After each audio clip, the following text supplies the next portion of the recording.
In Five Nights at Freddy's theory videos, there's always two aspects to the community that are important. There's the, hey guys, look at this cool evidence I found, which might spark the interest and imagination of theorist brains and people who come to view the video to try to think of their own novel interpretations. And then there's the conclusion of a particular theorist making a video based on their own perceptions, biases, and inclinations. Welcome to the Horror Homestead, my name is GiBi, and in my last video I pointed out the posters in the alleyway in the security puppet minigame, and my comment section was full of people coming up with ideas for what they could mean. And that's pretty cool. I also came to a conclusion myself in that video that I think they're probably advertisements for Freddy's. Maybe.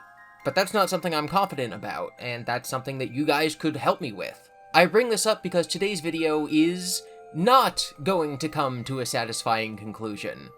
It's much more of a what we found, not to be confused with the FNaF story What We Found, than an OMG I totally solved Candy Cadet. Twitter user Sophie asked, why Candy Cadet has a British accent? And that sent me down a spiral of confusion and deep FNaF world lore nonsense that I haven't recovered from. Maybe you guys can help me. So noticing that Candy Cadet is British is something I'm sure that everyone noted when they first heard his voice, but I've never thought about it in the context of the lore. I am a Candy Cadet. Come get your candy here. I have candy all day, every day. In FNaF, having a British accent is very important because the Aftons are British. William, Mike, and Elizabeth all have British accents in the games, and we don't meet any other character who has a British accent. So, just on the face of it, what does that say about Candy Cadet? Candy Cadet speaks in a roboticized voice, and in real life, it's likely that Scott used a text-to-speech program to make his lines. In real life, William is British because his voice actor wanted him to sound like Hannibal Lecter. There's no, thematic reason that he's British. That's why he's not British in other mediums like the movies. But I've always said that it was a good idea because it allows Scott to identify a character as an Afton just with their accent. But what does this mean for Candy Cadet? Around the time of Pizzeria Simulator, where Candy Cadet was introduced, there was a lot of talk about who built which animatronic. Henry? William? Who made the mediocre melodies? Who made the rock stars? Who made the trash gang? And Candy Cadet is such an absurd character that I'm shocked I've never heard discourse about him before. Who made Candy Cadet? Probably William, that's kind of where I'm going with this, but could it be a coincidence that he's British? Yeah, but why would Candy Cadet be British if it wasn't because he was made by William? And if he is made by William, what does this tell us about his character and the story?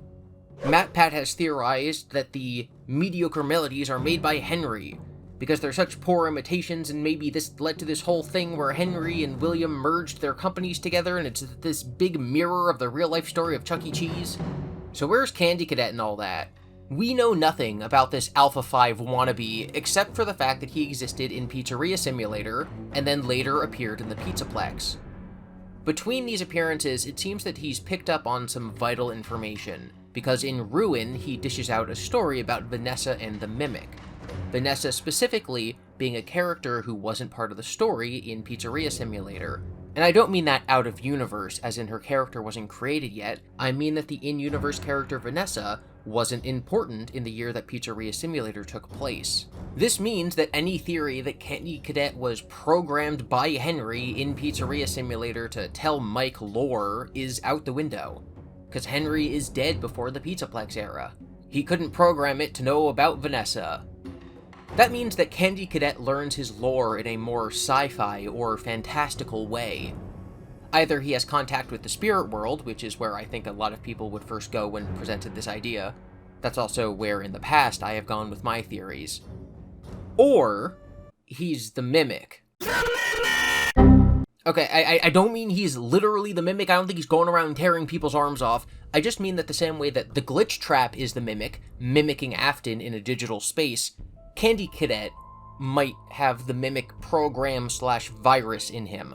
Keep in mind the purpose of the Mimic program is to see something and mimic it, so that the program can be used to program robots' easier program. By putting this AI in charge of multiple aspects of entertainment, it can make up stories itself based on previous data inputs. Just like in real life, this one AI program can govern multiple robots, or even just multiple sections of, eventually, the Pizzaplex.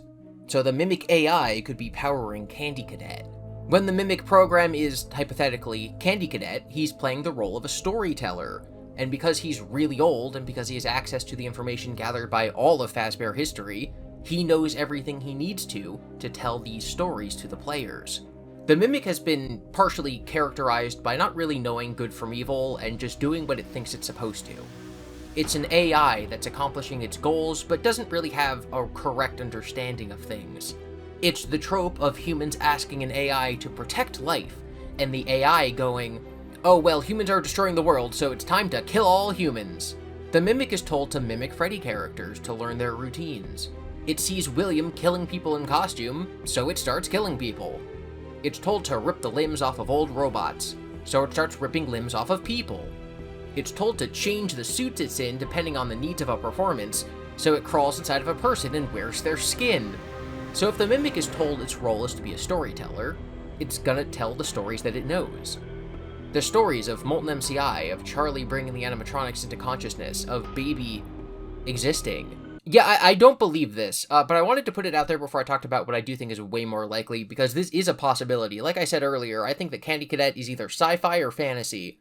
This was the sci-fi route. He's an AI. Now we're gonna go the fantasy route, which is what I believe more so. I believe that Candy Cadet is in contact with the flip side. Oh wow, what a big revelation from Mr. Arcade Theory. Yeah, this is complicated. Watch my video about the FNaF minigames for more context. Candy Cadet's job is to dispense candy and tell stories. If he has Remnant, the same way that the arcade cabinets and the paper plate dolls have Remnant, that makes him able to communicate with the other arcade machines through the flip side. That could be how he knows all these stories. He could know Molten MCI, Charlie bringing the animatronics to life, Mike putting Baby together, as well as any future Candy Cadet stories, because as long as this knowledge exists in the spirit world in animatronica, then Candy Cadet has access to it. The same way that Mangle's quest and touching a poster in FNaF 3 allows you to do Happiest Day, Candy Cadet can learn about Molten MCI, and then because he's a robot, he can tell people, but only within the confines of his programming, meaning he can only tell you if you happen to put a token in him, buy his candy, and then it's a day that he chooses to tell that story. Candy, candy, candy. This does not mean that William's Remnant powers Candy Cadet. The same way I'm pretty sure that the kid who powers Foxy did not talk with a pirate accent. It's more that the general hauntedness of the restaurant brings him into awareness. But if we can say that William built Candy Cadet, that means that he was built before Pizzeria Simulator, because William's been spring-locked behind a wall for decades. And as I pointed out earlier with my Power Rangers reference, Candy Cadet does look like a robot straight out of the 80s and 90s, which is the time William would have built him pre-spring locking. Candy Cadet would probably tell stories like parables or fables to the good children gathered around him at story time in a Freddy's restaurant before any of the murders happened. Text-to-speech was invented in the 60s, which would mean that Candy Cadet could technically pop up in Secret of the Mimic if it takes place in 1972. And I think it's likely he was made for an early incarnation of Freddy's as a candy dispenser / storyteller. Typically for franchises and restaurants like this, they start off with a spattering of different themes before settling on one thing. So the animatronic animal band that Freddy's becomes in the 90s doesn't exclude it from having things like talking robots and balloon boys in its earliest incarnations. I think he wasn't originally haunted, and then after the MCI becomes haunted, which allows his programming to touch the flip side. I think he's British because William made him, but William's Remnant does not power him. I think he's aware enough to know who he's talking to and what's going on, which to me means that someone is metaphorically whispering in his ear. It means he's a mouthpiece for something on the other side. It can't be Henry, because he was still alive in Pizzeria Simulator. Probably isn't Charlie, given that it tells the story of Charlie in the third person. Which means we can default to the good old blank slate, I need a character to fill this role, option of it being Cassidy. Cassidy talking to Mike, Cassidy talking to Cassie, etc. But that's just how I make sense of the evidence. He's probably from the 80s, built by William, he's as haunted as the arcade machines and paper plate dolls, he knows who he's talking to, he can receive new information, he's not a mouthpiece for Henry. That's the evidence, and my conclusion is that it's Cassidy. But what's your conclusion? Do these observations tickle your noggin, and if so, what do they make you think about? I'm going to be releasing another Q&A video going over theories and comments, including the alleyway poster video and this one. So if you have an idea, leave it in the comments below. Also, my merch store is officially up. I used to use Teespring, I hated it, so now I use Fourth Wall. You can get your very own funny Scare Bear shirt depicting the classic Aftari 8500 box art. And there's more designs coming soon. I also have my Patreon linked in the description. If you can help out the channel, that would be great.